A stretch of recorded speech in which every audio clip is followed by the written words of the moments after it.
नमस्कार साथियों। आज 39वीं बीपीएससी मेंस परीक्षा 1993 का हम लोग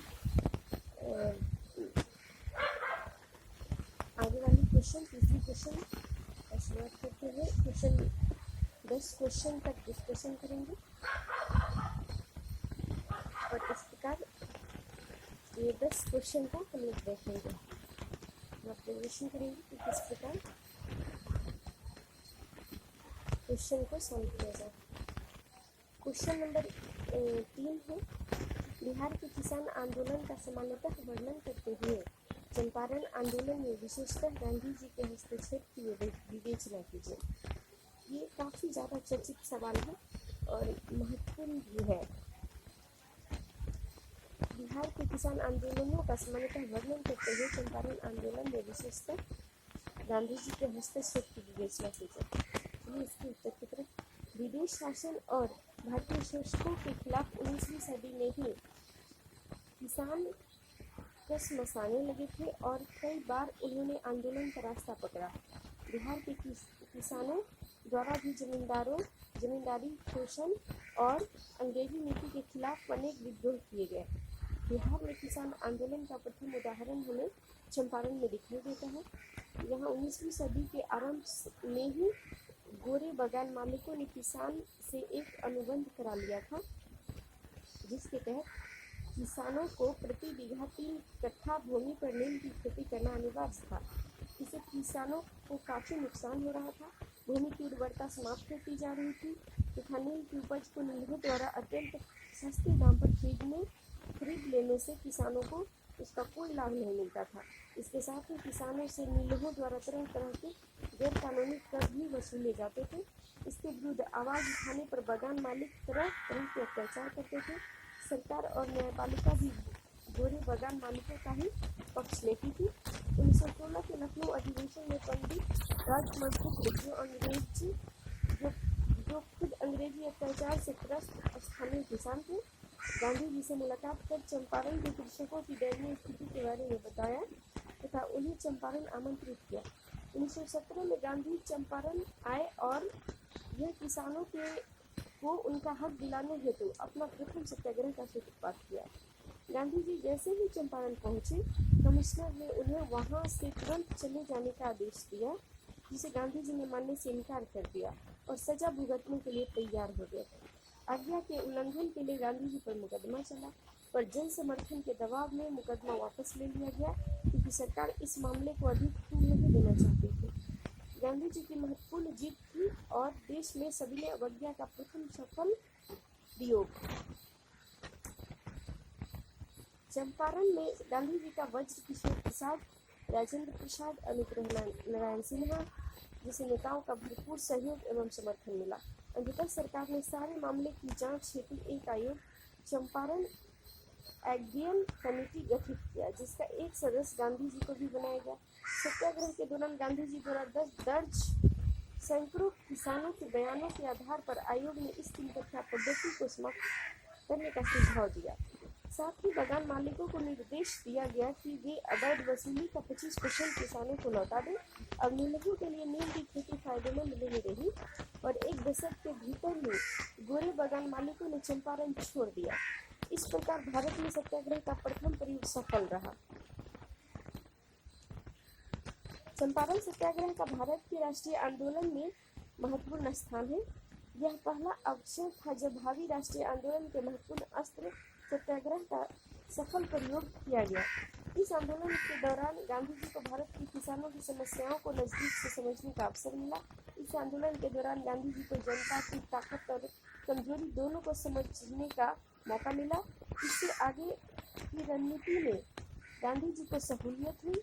चंपारण आंदोलन ने किसानों में भी राजनीतिक जागरूकता पैदा की और ये बाद में वे सभी आंदोलनों के मुख्य आधार साबित हुए। चंपारण कृषक आंदोलन की सफलता ने बिहार के किसानों को जागरूक बनाया। इसके बाद भी 1920, 1930 और 1940 के दशकों में कृषक आंदोलन जारी रहा, जो स्वामी सहजानंद सरस्वती, स्वामी विद्यानंद, करयानंद शर्मा, यदुनंदन शर्मा, श्री कृष्ण सिंह आदि के नेतृत्व में क्रमशः अधिकाधिक जुझारू एवं प्रभावी होता चला गया। सहजानंद सरस्वती ने अखिल भारतीय कृषक संगठन की स्थापना कर किसान आंदोलन के दायरे को भारत व्यापी बना दिया। अखिल भारतीय कांग्रेस से आवश्यक एवं प्रासंगिक तालमेल भी होता रहा। असहयोग आंदोलन, सविनय अवज्ञा आंदोलन एवं भारत छोड़ो आंदोलन में बिहार के किसानों की सक्रिय भागीदारी रही। अंततः आजादी के बाद जमींदारी उन्मूलन कानून बना एवं कृषि सुधार से जुड़े अनेक कार्यक्रमों को भी आरंभ किया गया। क्वेश्चन नंबर 4 जो मेंस में आए थे वो क्वेश्चन है, बिहार की कला एवं चित्रकला पर निबंध लिखिए। ये निबंध लिखना है बिहार की कला एवं चित्रकला पर। उत्तर की तरफ बढ़ते हैं। प्रागैतिहासिक काल से लेकर आधुनिक काल तक बिहार की कलात्मक संपदा प्राचीन, बहुआयामी एवं समृद्ध रही है। मौर्य कला में कला के क्षेत्र में बिहार ने समस्त भारत को प्रतिनिधित्व एवं मार्गदर्शन प्रदान किया। पाल शासकों के संरक्षण में चित्रकला एवं मूर्तिकला के विकास ने समस्त पूर्वी भारत में एक नई शैली प्रस्तुत की। मध्यकाल के अफगान स्थापत्य का सर्वश्रेष्ठ उदाहरण बिहार ने प्रस्तुत किया और आधुनिक काल में पटना कलम और मधुबनी चित्रकला ने बिहार की गौरवशाली परंपरा को जीवंत रखा है। बिहार में कला की प्रगति के स्पष्ट साक्ष्य मौर्य काल से उपलब्ध होने लगते हैं। कुम्हरार पटना स्थित चमकीली पॉलिश युक्त स्तंभों पर आधारित विशाल सभा भवन तथा लौरियानंदनगढ़, लौरिया, अरेराज, रामपुरवा, बसाड से प्राप्त चमकीली पॉलिश युक्त एवं बलुआ पत्थर निर्मित अशोक के पशु मंडित एकात्मक स्तंभ मौर्य राजकला के उत्कृष्ट उदाहरण है। दीदारगंज, पटना, परखम, बेसनगर आदि से प्राप्त यक्ष यक्षिणी की प्रतिमाएं मूर्तिकला लोक कला के प्रमाण है, जबकि बराबर एवं नागार्जुनी पहाड़ी की चमकीली पॉलिश युक्त गुहाएं गुहा काल के उत्कृष्ट नमूने हैं। मौर्योत्तर काल, शुद्ध कुषाण काल एवं गुप्त काल में भी कला की प्रगति निरंतर जारी रही।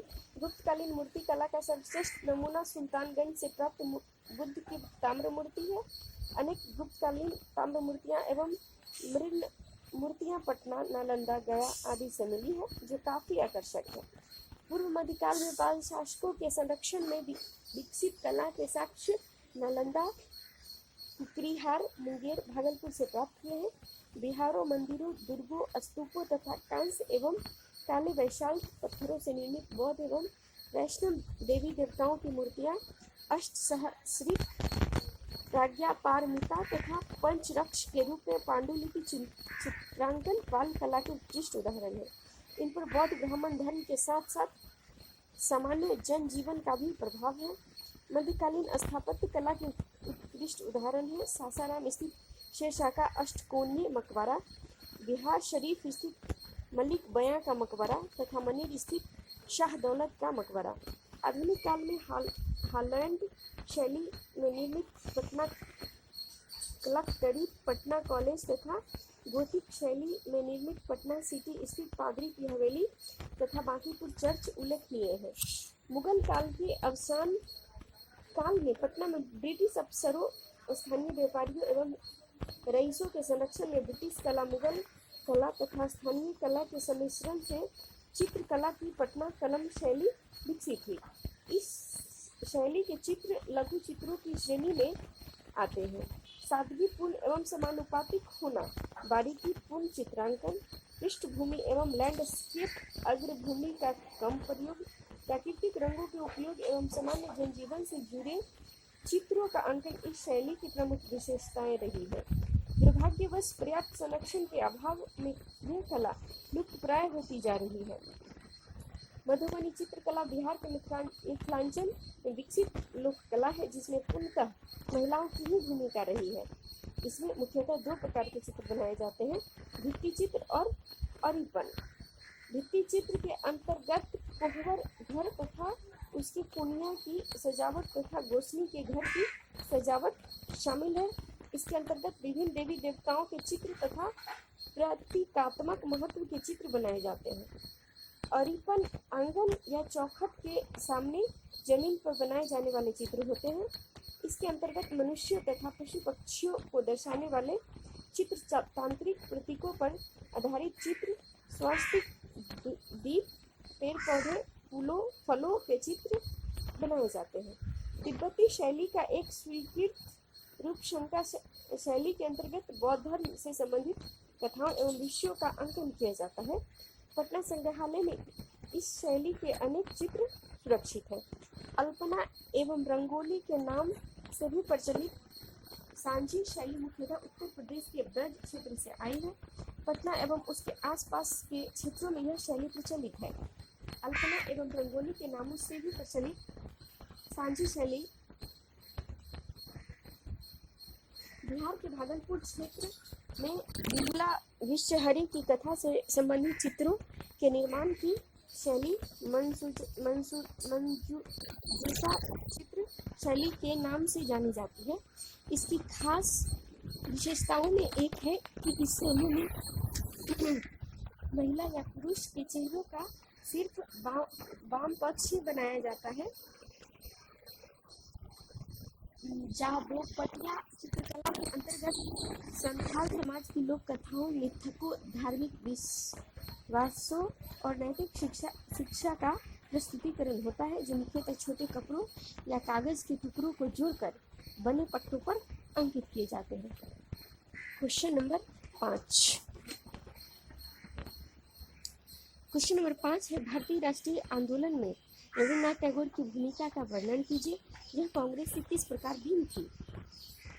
उत्तर की ओर देखते हैं।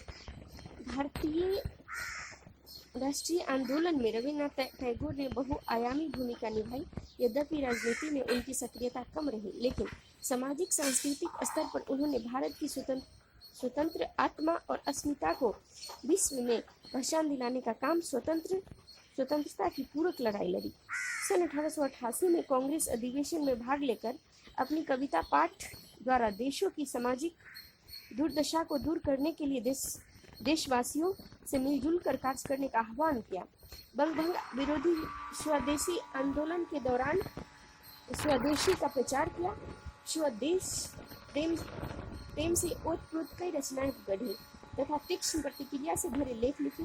अंग्रेजों की संप्रदायवादी या विभाजनवादी नीति को विफल बनाने के लिए उन्होंने बंगभंग दिवस को हिंदू मुस्लिम एकता के प्रतीक रूप में दोनों धर्मों के लोगों द्वारा एक दूसरे की कलाई पर राखी बांधकर रक्षाबंधन मनाने का आह्वान किया। इस समय उन्होंने अमार सुनार बांग्ला की रचना की, जो कालांतर में बांग्लादेश का राष्ट्रगीत बना। जलियांवाला बाग हत्याकांड से आहत टैगोर ने अंग्रेजी राज द्वारा दी गई नाइटहुड एवं सर की उपाधि को लौटा दिया। भारतीय राष्ट्रीय आंदोलन समग्र मुक्ति का आंदोलन था। इसमें शिक्षा प्रणाली तथा अर्थव्यवस्था की मुक्ति की चिंता भी मौजूद थी। रविन्द्रनाथ टैगोर ने यह अनुभव किया कि अंग्रेजों द्वारा थोपी गई शिक्षा प्रणाली में त्रुटियों के कारण ही भारत में निर्धनता, हीन भावना तथा आत्मविश्वास की कमी है, तथा बोलपुर में अपने विचारों को साकार करने के लिए शांति निकेतन की स्थापना की, जो आज एक प्रमुख विश्वविद्यालय के रूप में विख्यात है। इस संस्थान में छात्र की प्रतिभा के अनुरूप व्यक्तित्व विकास एवं सर्वांगीण उन्नति, कला, संस्कृति, मातृभाषा, नैतिक बौद्धिक विकास के साथ शारीरिक शिक्षा तथा प्राकृतिक साहचर्य पर जोर दिया गया था। उन्होंने एक राष्ट्रीय शिक्षा समिति की रूपरेखा भी तैयार की। उन्होंने यह भी महसूस किया कि भारत का उद्धार ग्रामों के उद्धार से ही होगा।